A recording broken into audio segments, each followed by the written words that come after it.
Tantor Audio, a division of Recorded Books, presents A Royal Witch by Danielle Garrett, narrated by Amanda Ronconi. Chapter 1.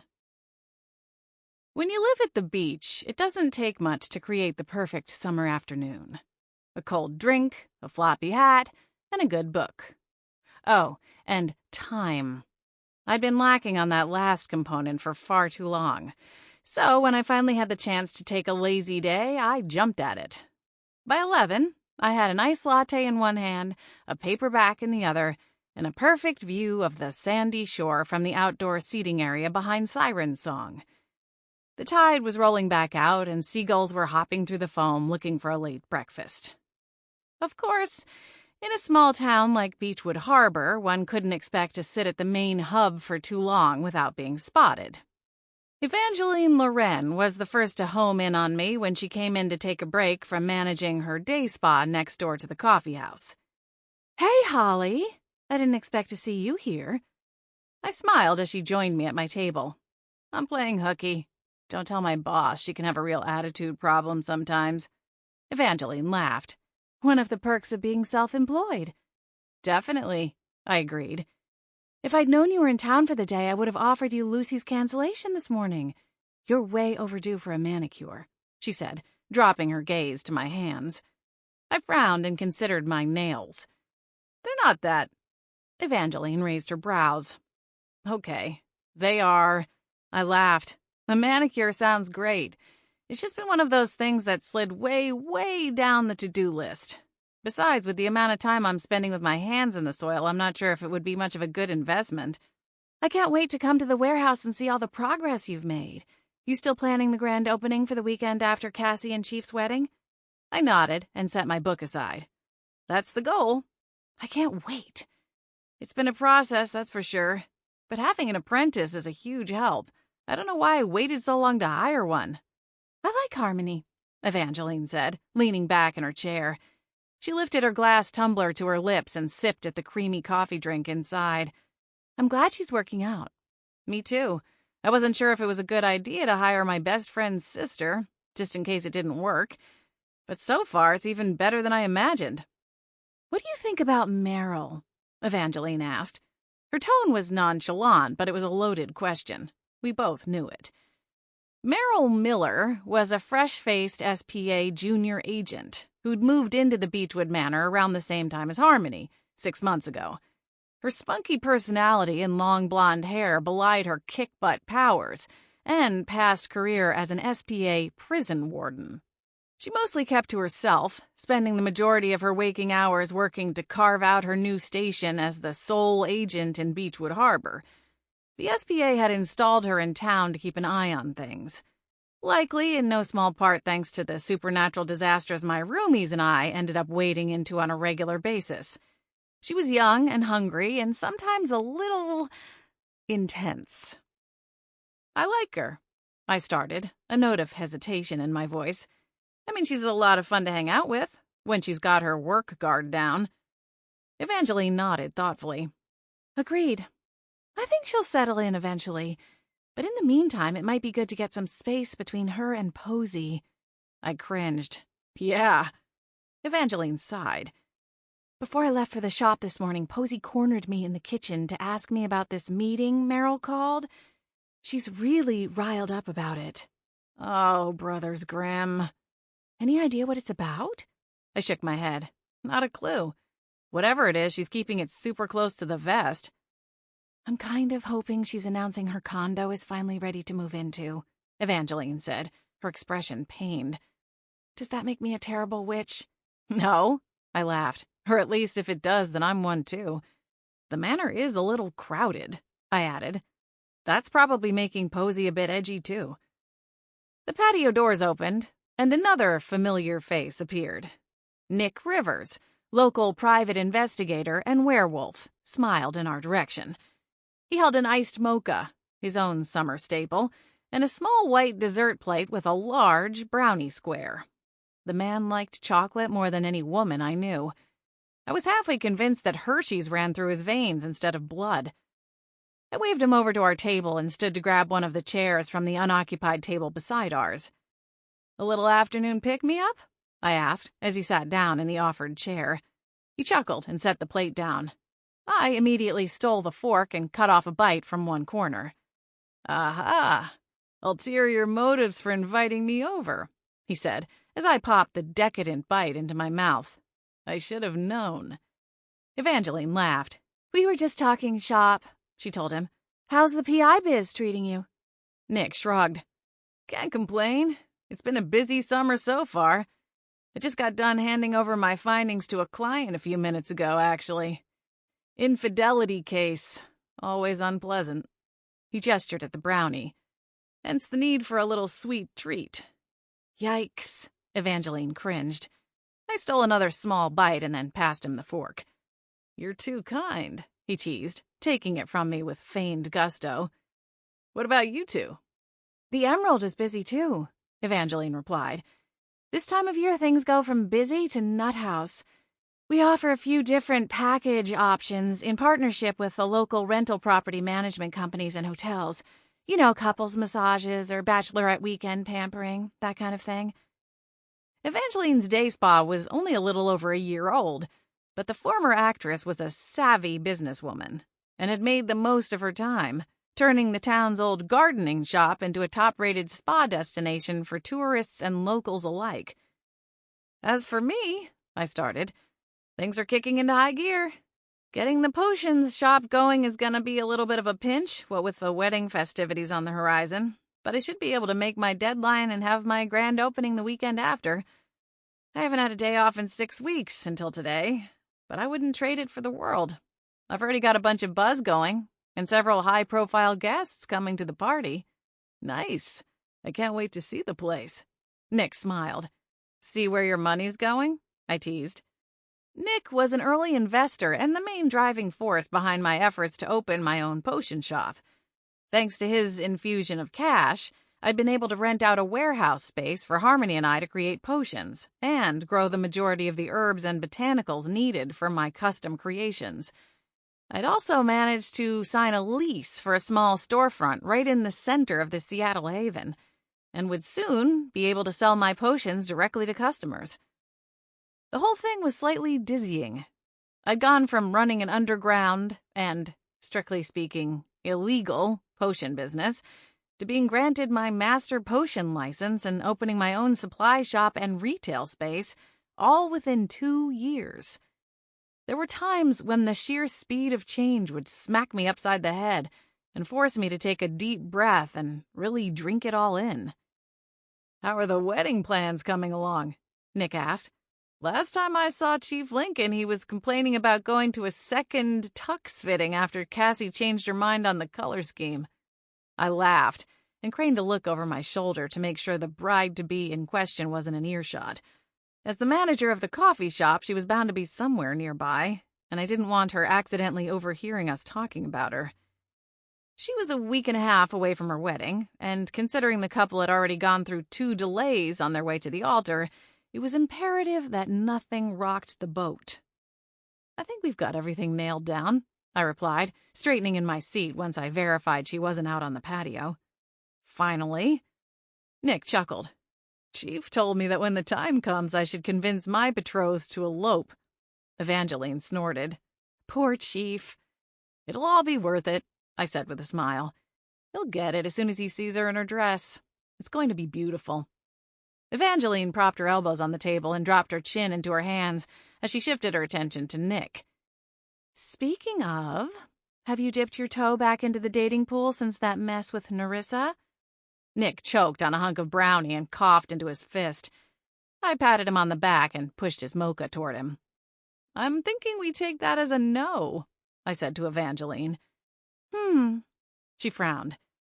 How do you feel about blind dates? Nick sucked in a long sip and cleared his throat. Not good? Oh, come on. I know just the one. Hannah Sinclair. She's in her early 30s, never been married, at least not that I know of. She's a Pilates instructor, loves to garden, and has the most adorable little dog, Peanut Brittle. The dog's name is Peanut Brittle? Nick asked, his brow furrowed. Yeah, she's a little corgi mix with long hair and the cutest little snout. I sipped my latte to stifle a laugh. Nick smiled politely. I appreciate the thought, Evangeline, I really do, but I don't think I'm in the right frame of mind to start anything right now. Evangeline wilted. Are you sure? You know she'll just arrange for you two to bump into each other at the grocery store or McNally's if you turn her down, I told him. Evangeline shot me a look, but we both knew it was 100% something she would try if given half the chance. Nick sighed. I don't know. I mean, obviously the whole thing with Narissa was a disaster. Let's just assume that this Hannah isn't posing as a Pilates instructor while secretly in the service of a homicidal billionaire, I teased. Nick slid a frown my way. Thanks for the recap, Halls. I shrugged. Just saying, your data meter is a little miscalibrated. So maybe getting set up on a blind date wouldn't be the worst thing. At least Narissa was a shifter. She was part of our world and accepted what I am, he said.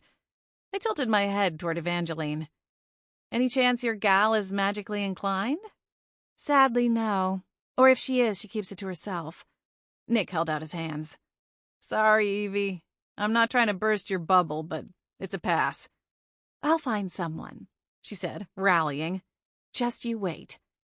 Nick gave me a look that suggested he wasn't sure whether he should feel excited or a little scared. Evangeline glanced at her gold watch.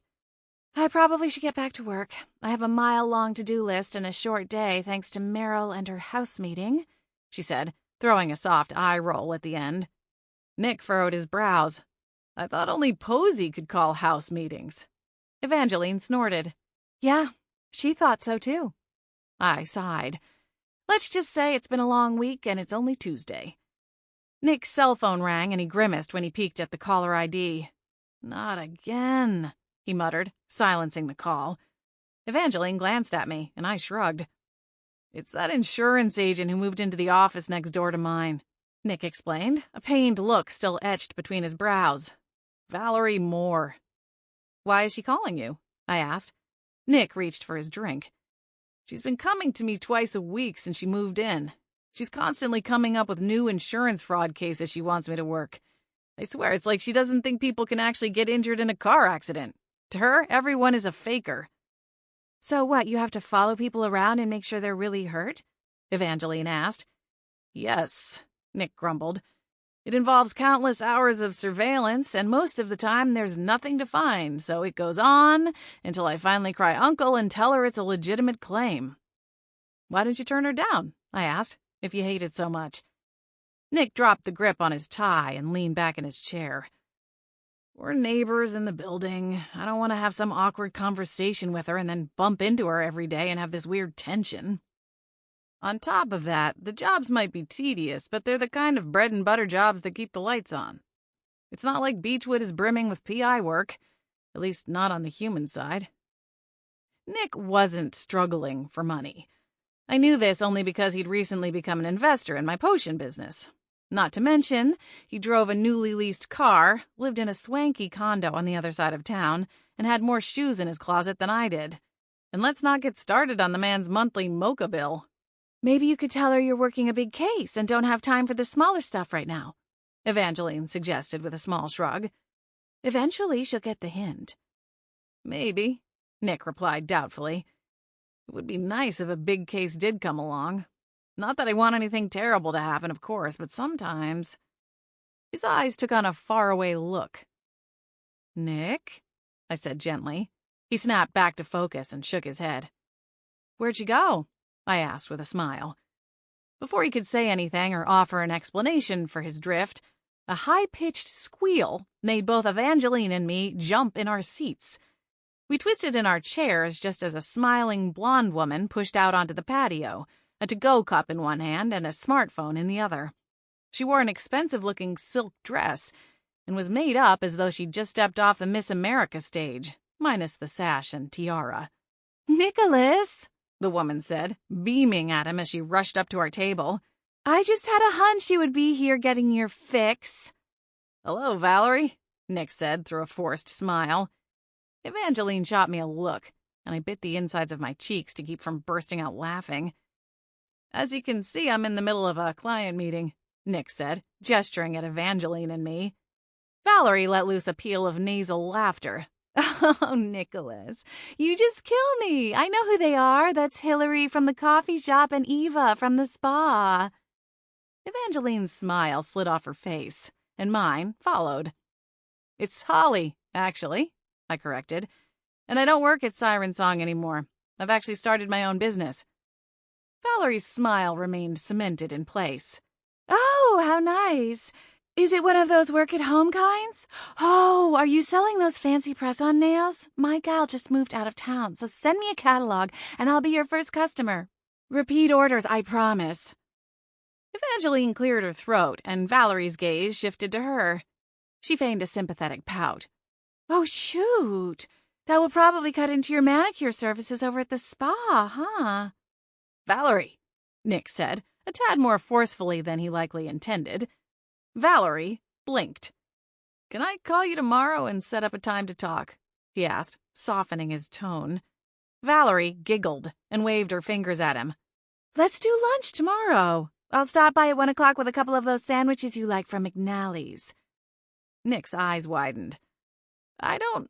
Ta-ta, Valerie said, twinkling the fingertips of the hand wrapped around her phone. She paused when she got to the patio doors and turned back. Oh, I was serious about that catalog, she added in a loud whisper to me before shimmying back into the coffee house. Evangeline and I exchanged a glance. I tried to hold back, but a giggle slipped loose, and then Evangeline burst out laughing. Before we could get a grip on ourselves, we dissolved into cackles that would likely make our witchy ancestors proud. Bat wings, I exclaimed, gulping for air. That woman is like a walking, talking cartoon character. Evangeline nodded as she wiped a tear from the corner of her eyes. Like a really, really clueless Jessica Rabbit. Nick's frown deepened. I'm glad this is so funny to you two. Evangeline pressed her lips tightly together to contain another peal of laughter. Oh, Nick, honey, you're gonna need some kind of repellent if you have a prayer of getting her out of your life. Nick bristled. What do you mean? Evangeline shot me another look, and I started laughing all over again. Nick, I wheezed, you really don't see it? This isn't about insurance fraud. She has a huge crush on you. No, she doesn't, he insisted. The denial only made Evangeline and me howl louder. You know what? I've had enough of this harassment for one afternoon, he grumbled. You really should see your face right now, I said, still grinning. Nick scowled. Don't you have some fake nails to peddle? Oh, stars, that really was the best part, wasn't it? Evangeline giggled. I mean, Hillary? It's not even close. I rolled my eyes. I remember girls like her in academy. What a nightmare. Even Lacey wasn't that bad. Evangeline smiled. I'm sure Adam would beg to differ on that point. I flapped a hand at her. What am I supposed to do? Nick asked. How do I get rid of her? I stood from my chair, smirking at him. I'd love to help, Rivers, but as you pointed out, I have a business to run. Evangeline pushed to her feet and gave him the same finger waggle as Valerie. Good luck, Nick. Nick grumbled something under his breath as we scurried away. Chapter 2. I said goodbye to Evangeline in front of her shop, and then continued my day of hooky. I went to the second-hand shop and bought a pair of denim shorts, a couple flowy summer tops, and got a steal of a deal on a pair of designer shades. After my mini shopping spree, I went a few doors down to the market and grabbed some staples for the week ahead. With my jam-packed schedule, cooking had fallen to the wayside, but the constant eating out was taking a toll on my bank account and my backside. When I'd made my plans for a day off, I'd also vowed to spend at least part of the day prepping meals for myself, so that when my stomach rumbled, I had the option to feed it something other than a bag of greasy fries from the diner next door to my new workshop. The manor was empty when I returned, both arms weighed down with the shopping bags. I struggled through the door and nearly tripped over Boots, my orange tabby cat, when I started down the hallway. Bad wings, Boots! I yelped when he retreated back from the accidental kick. Sorry. What are you trying to do, break my ankle? Boots thrust his bottle-brush tail into the air and marched into my bedroom. I rolled my eyes and followed after him. I dropped the shopping bag from the second-hand store on my bed and then backed out of the room and crossed through the first floor of the historic manor and pushed through the swinging door into the kitchen. Boots's indignation faded as he realized where I was going and apparently decided that if he played his cards right, he might talk me into giving him an afternoon snack. A plan that worked 90% of the time, even when he was supposed to be on a kiddie weight loss diet. Hey, diets are hard for all of us, okay? Anyone home? I called, sliding the 2 paper bags onto the counter. No answer came. I shrugged and started unpacking the groceries. Have the place to yourself, huh? I asked Boots, as he sat down beside the cupboard where I store his cans of food. He tilted his head and shifted his eyes to the cupboard door. I laughed and set aside a bundle of celery. All right, you win. Adam came home just as I wrapped up my meal prep, a grease-splotched bag in one hand. Oh, hey, gorgeous. I didn't know you were home today. He crossed the kitchen and kissed me before digging into his late lunch. What's all this? He asked, gesturing at the stack of labeled Tupperware containers I'd loaded up. Lunches for the week, I said, capping the washable marker I'd used on the plastic lids. Any of them for me? He asked with a grin. I made 2 extras, I told him with a laugh. And if any more than 2 go missing, I'll turn you into a frog. He gave me a half-cocked smile. Is that right? I shrugged. Try it and find out, I replied, wiggling my fingers at him for effect. Noted. He chuckled and then popped a fry into his mouth. Where's Harmony? I'm surprised you 2 aren't together. You've been pretty inseparable since you moved in. I gave her the day off, I replied, as I transferred the containers into the fridge. We both needed it. The last few months have been non-stop. I've noticed. I glanced over my shoulder and a pang of guilt washed over me. Since I'd started my business, we hadn't had much personal time together. Things will slow down soon. Once the shop is open, I'll be able to find a better balance. Adam nodded. I wasn't trying to criticize. It's been busy on my end, too. But I am looking forward to the day when we get more than a few hours together. Maybe take a little vacation somewhere quiet for a few days? I let the fridge door fall closed and crossed the kitchen to stand before him. I looped my arms around his neck and leaned into him. That sounds perfect. He dropped a kiss to my forehead, and I rested my head against his chest. We'd had some rocky times as of late, and it finally felt like we were coming through the worst of it and getting close to being back on the same page. I'll be happy when this house meeting drama is over, too, Adam said after a long moment. Posey's been in a weird mood ever since Meryl made the request. Generally, Posey, our ghost landlady, was the one to call house meetings, and she usually only called them to announce an incoming or departing roommate, as the historic house functioned as something of a halfway house for displaced supernatural beings. It was intended to be a temporary lodging for those leaving or being pushed out of the supernatural community known as the Haven, though, as it stood currently, most of the residents were long-term. Any idea what it's all about? I asked. The kitchen door swung open and Evangeline stepped inside. Stars, it smells delicious in here. Holly's been cooking all afternoon, Adam said, keeping one arm tucked around my waist as we pulled apart. Please tell me there are leftovers, Evangeline said. I'm starving. Adam smiled at me. I thought we were ordering in for the meeting, I said. Evangeline gravitated toward the stack of takeout menus we kept in a basket in the corner of the L-shaped counter. Harmony is visiting with her sister Anastasia. I don't think she'll be back for the meeting, I said. Maybe Meryl is moving back to the Seattle Haven, Adam suggested. Maybe the SBA decided this whole thing was unnecessary? I mean, she's been here, 5 months? And nothing's happened. None of us were clear on Meryl's role in the small beach town. When she'd moved in, she'd explained that the agency wanted someone in town keeping an eye over the supernatural residents after a recent spike in activity. Given the town's history, it made sense to a degree. But thanks to the portal a few miles away, an agent could get from SBA headquarters to Beechwood Harbor in less than 5 minutes. So why had they gone to the trouble of stationing one of their brightest new agents in town, where she was left wandering aimlessly, waiting for something to spark? Part of me wondered if it wasn't their response to my turning down the full-time position I'd been offered with the agency.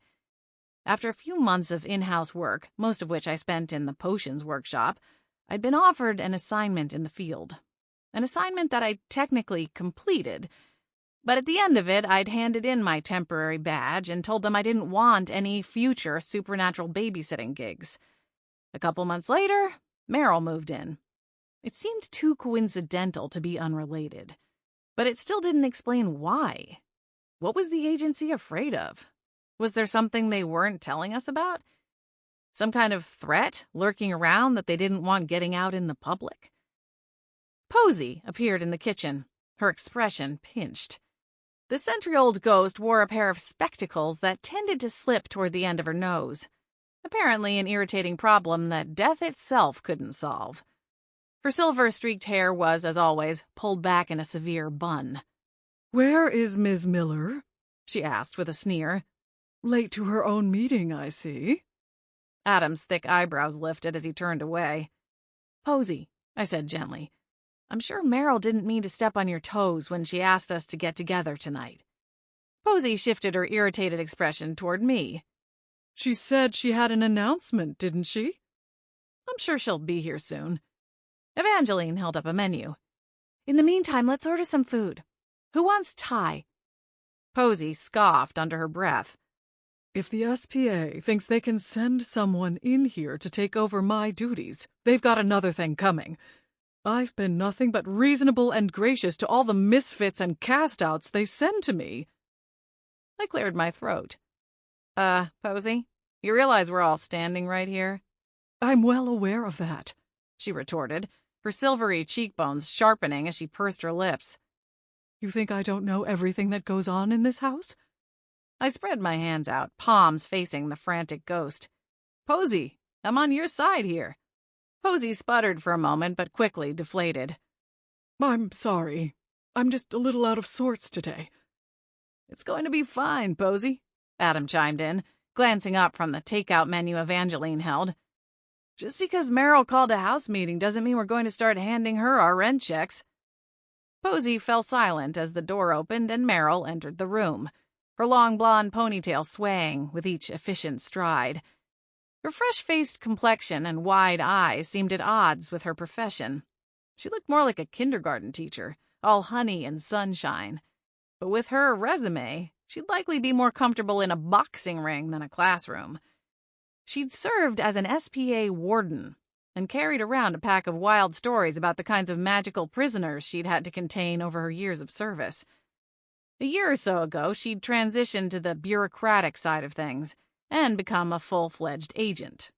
If someone had told me 2 years ago that I'd find myself living in SPA-controlled housing and being friends with the SPA agent living 1 floor above me, I'd have assumed they'd ingested some kind of hallucinogenic potion and told them to seek out a healer. But here I was, in a long-term relationship with a shifter, sharing most of my meals with a revolving assortment of supernaturals, and occasionally working in conjunction with the very agency that I'd spent years avoiding. Things really did go full circle, it would seem. "Thanks for coming," Meryl said, smiling at each of us. If she noticed Posy's sourpuss expression, she didn't let it faze her. "Is this everyone?" she asked, quickly doing a mental head count. "Where's Harmony?" "She's in the Seattle Haven visiting Anastasia," I said. "Oh, well, I'll fill her in later then." "We were just about to order food," Adam said. "Want us to hold off until after?" "If you don't mind," Meryl replied. "It shouldn't take long. I just have a quick announcement and need to make sure we're all on the same page." Posy crossed her arms. "Let's move to the sitting room," I suggested. "It's more comfortable." We migrated to the front of the manor and took our places in the formal sitting room. Evangeline, Adam, and I sat on the long couch, while Posy remained in the doorway. "As you know, the agency sent me here to keep an eye on things around town. I've been reporting back to them weekly, and during my last meeting, they gave me a new assignment. And, as it turns out, this one is going to be a little bit of a team effort," she said, pausing to tuck a loose strand of hair behind her ear. Adam glanced at me. I gave a subtle shrug. "I'm sure you're all familiar with the Kingdom of Westvale," Meryl continued. "That's the one in Australia, right?" Evangeline asked. "No," Adam replied. Westvale is in Europe. Kind of the supernatural version of the UK. Sample complete. Ready to continue?